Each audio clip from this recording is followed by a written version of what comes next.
Good day, my friends, and welcome back once again to Brotherhood of the Bat Collectibles. My name's Chris, and I'm the Batman statue collector. And if you've been watching this channel over the last week, we've been doing a lot of the Batman content. There's been so much. There's been reviews, there's been unboxings, there's been spoiler chats, and of course, my initial reaction with my wife as we left the theater when we saw the Batman. Now, of course, I have seen the movie twice now, and it has become one of my favorite Batman films of all time. It's absolutely incredible, and so I want to talk about a specific topic today. I want to talk about that unnamed inmate at Arkham Asylum. Of course, that was a great scene. So if you haven't seen this film, there are going to be spoilers, but there were also major things that director Matt Reeves said about this particular scene, and also scenes that were cut, actually. They were originally going to be in the film, and so he has a whole bunch of different quotes, and I wanted to kind of go through them with you, because again, there's a lot going on in this scene, and it also sets it up for what could potentially happen in the future. And Matt Reeves has said that these scenes that were originally part of the film could be seen here soon, maybe in the DVD or Blu-ray releases and things like that. But I'm very excited to see what we're going to get with this unnamed inmate. And of course, again, spoilers from here on out. So we're going to talk today about, of course, that scene. Now, some people thought it was Two-Face in that jail cell. Well, it is not. It is officially the Joker. It is the Joker in that scene. And of course, we've known about this for a while. We knew the actor playing him, and that is very exciting in my opinion. But we didn't get to see a very good glimpse of him. We only got to see just a little tiny bit of him with maybe a little bit of his smile. Okay, so I do have some of the quotes queued up here. We're going to look at them together and kind of just see what what Matt is thinking here as he's going through this process of all these junkets, these press events to kind of promote this film. But he's actually divulged a lot of information. Okay, so first of all, he said, well, what's interesting is that the reason that the Joker is in this movie is there was actually another scene that was earlier. The scene that was not in the movie, the scene that is really the companion to, which is actually a really cool scene that will release at some point. And again, like I mentioned before, probably on the DVD release or Blu-ray, that sort of thing, maybe bonus features, who knows, or maybe an extended cut of the actual movie. Sometimes we get, director's cuts. So it'll be interesting to see where we're going, but actually, we can actually see where this was supposed to go. It was supposed to go in this scene where, Batman is visiting the Riddler, and, we can actually see maybe him in the background, or maybe there was another shot where we could actually see him. But also, apparently, according to Matt, there was also another whole scene where Batman visits the Joker earlier, okay? And so we're going to get to that as well. So he goes on to say this. It's a scene where Batman is so unnerved because the Riddler's writing to him. And he's like, well, why is this guy writing to me? He figures he's got to go profile this killer. And so he goes to see another killer that he's clearly had an experience with within the first 2 years. And so again, what he's alluding to here is that within the first 2 years, Batman has actually captured the Joker.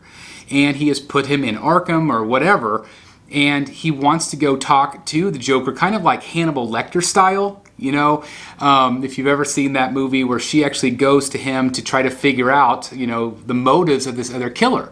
And that's what Matt Reeves is alluding to here, that he actually goes to visit the Joker to try to help figure out and how to stop the Riddler, which I thought was really cool. It's just something very different and exciting for sure.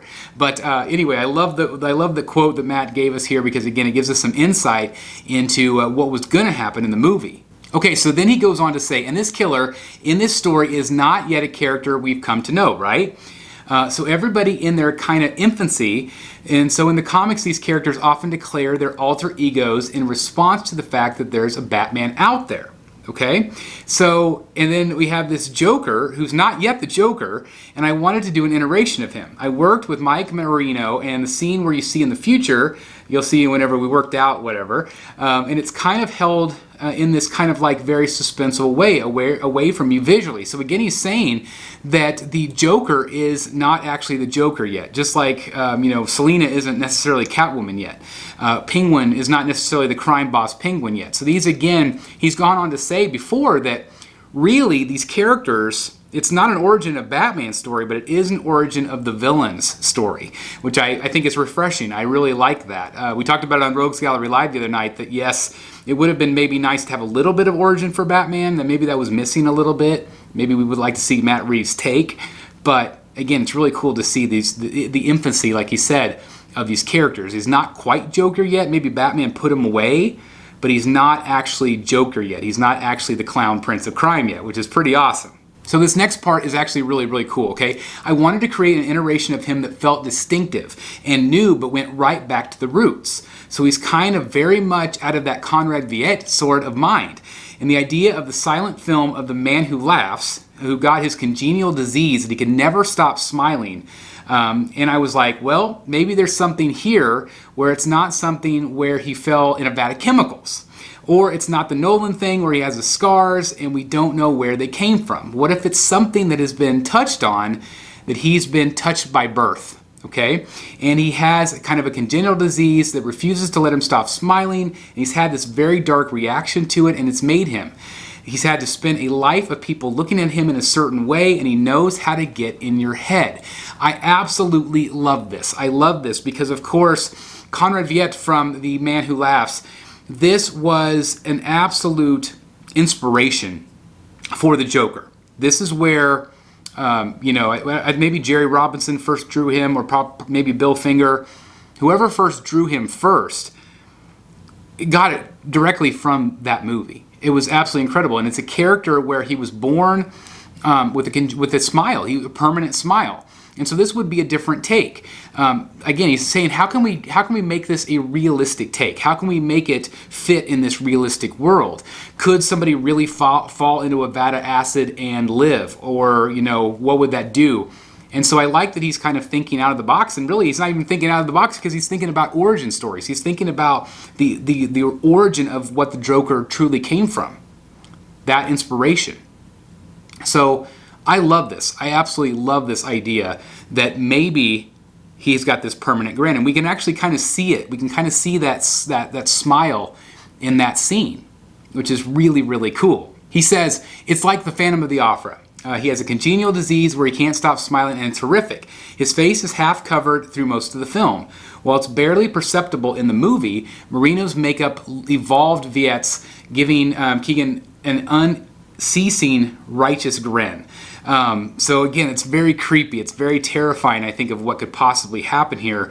I just absolutely cannot wait to see what they do with this character. He goes on to say, so this idea of him being very kind of instinctive and brilliant and being able to get into your mind and having this kind of point of view that's sort of like it's from his inception. From his birth, life has been a cruel joke on him and his response, and he's eventually going to declare himself as a clown, declare himself as the Joker, which is absolutely fantastic here. I really love that. Again, it just makes sense to me. It's something different. It's just a different take on the character, which is very, very cool. Now, he does go on to make a few more points here, especially considering the Riddler's arc. The idea for me that why I kept that scene in the movie, even though I cut the first scene that I'm describing, is because it was important for me at the end. I actually took the scene that's in the movie still out for a brief time, and we tested it, and then I realized that for me, on the one hand, it finishes the Riddler's arc because you know the way the story plays out, and you see him in the wake of what's happened and how Batman has been able to sort of thwart what he was doing. Okay, so I love that Matt Reeves says that here. It's very interesting. Also, we did hear about them testing the film at times with different audiences. But it was also this idea in the moment, now that the stranglehold of Falcone has been broken, it means that there is a moment of not only hope, but it's also the moment of greatest danger in the city in a long time, because it means everybody is going to be grabbing for power. And we talked about that again on Rogues Gallery Live, where Penguin and other people are clearly going to be, taking this moment in time to try to grab and take hold of that power, to stranglehold Gotham City. and take it for its own, which is very, very exciting, very, very cool in my opinion. So then he goes on to say this, and when Selina is talking to Batman at the end of the movie, and they're having their kind of very poignant goodbye, because they're always going to be on opposite side of things, she says to him, "You know this place isn't going to change. And when I took the scene out, the stakes of the scene changed." Because that scene shows you that when she says that, you've just seen it. And you've seen the two of them next to each other, and that's just one sort of example how trouble in Gotham is never going to subside. There's always going to be somebody with a plan afoot, and so it changed the movie dramatically. So again, he's talking about scenes and why they did not work in certain places, and maybe why he took out that Joker scene. Again, he goes on to say this, you know, when you're making a movie like this, you want it to be different. You want people to feel like they're having a special experience. And then for me, when you're going to the cinema, you want some level of surprises. And we definitely want that. And I think one of the things I was worried about was speculation while we were making the movie, that we would be exploring the character that we ended up exploring. So we started thinking, well, when we could do, what can we do to throw people off in that scent? So the idea of making him Stanley Merkel was exactly that. And again, that is what they called him in the IMDb. It's Stanley Merkel. He was like a cop. Because the police force is actually a big part of the story, so it seemed credible that we could be doing that, so that was the goal. So again, the whole goal was to throw people off in who he would be playing, which I thought was really cool. So this is where I find it pretty interesting here. In an early cut of the Batman, he goes on to say that Keegan actually showed much earlier in the scene followed the revelation that the Riddler had killed the Gotham City Police Commissioner. And of course, before Jeffrey Wright gets the job, of course. And he left behind yet another note addressed to the Batman. Between the Riddler's notes casting an uncomfortable spotlight on Batman and the discovery of the Riddler as killing city leaders neck deep into corruption, Batman finds himself unnerved over what can make the Riddler doing what he's doing, basically. Goes on to say then that is where we get that Joker scene. Okay, I thought that he would be really insecure about this, and he would probably want to find some way to get into the Riddler's mindset. So again, that is where he goes into Arkham. The idea of profiling somebody so you can predict his next move, says Reeves, okay?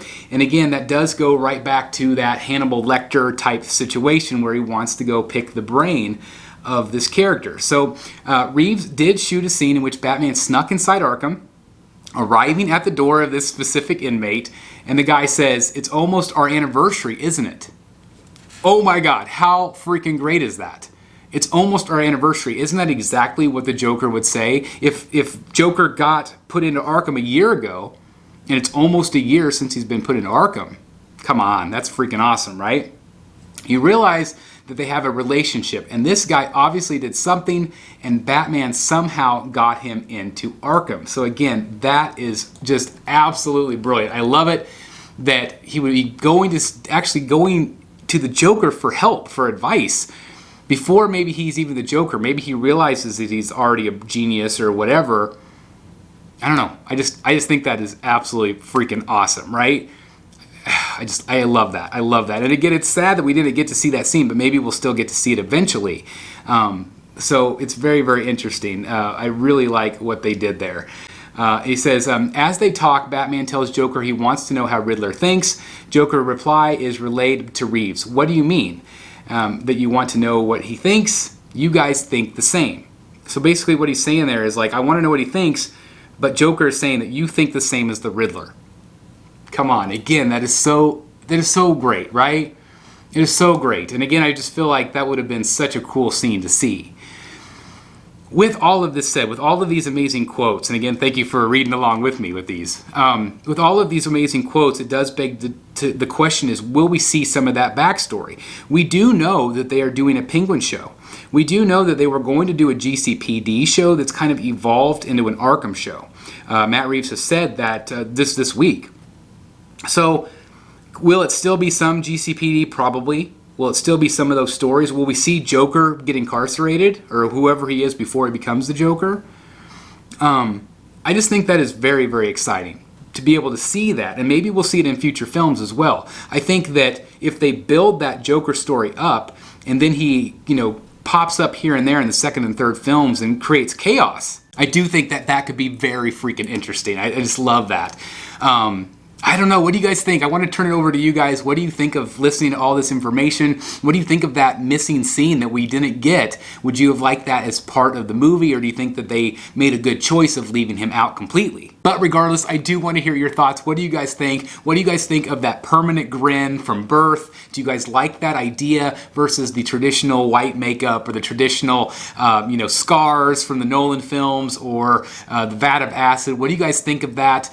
And what did you think of that scene? I kind of personally felt like that scene maybe could have been an end scene instead of in the movie, but it's still really cool anytime we get to see the Joker. But again, I do want to turn it over to you. What do you guys think about that? And what do you think we'll see in the future? How do you think they'll introduce the Joker? Do you think it'll be in movie form, TV form, HBO Max? What do you guys think? Please let me know. Thank you guys so very much for watching. If it is your first time viewing, please consider hitting that red subscribe button. Hit the like button. That does help people just like you find this content. And again, I cannot thank you enough for taking time out of your day to watch what I think about these incredible, geeky, nerdy things. But I absolutely love this film. Can't wait to see more. Thank you guys so very much for watching. Please like, comment, and subscribe. And as always, I'll see you right here in the Batcave. Bye, everybody. Hey guys, thank you so very much for watching today. And if you're new here, please hit the subscribe button right here on the screen and check out these two awesome videos. I think you're going to love them. And also please join us on social media, Facebook, Twitter, Instagram, and TikTok. I would love to have you join in all the fun. Thank you guys so very much for watching. See you in the Batcave.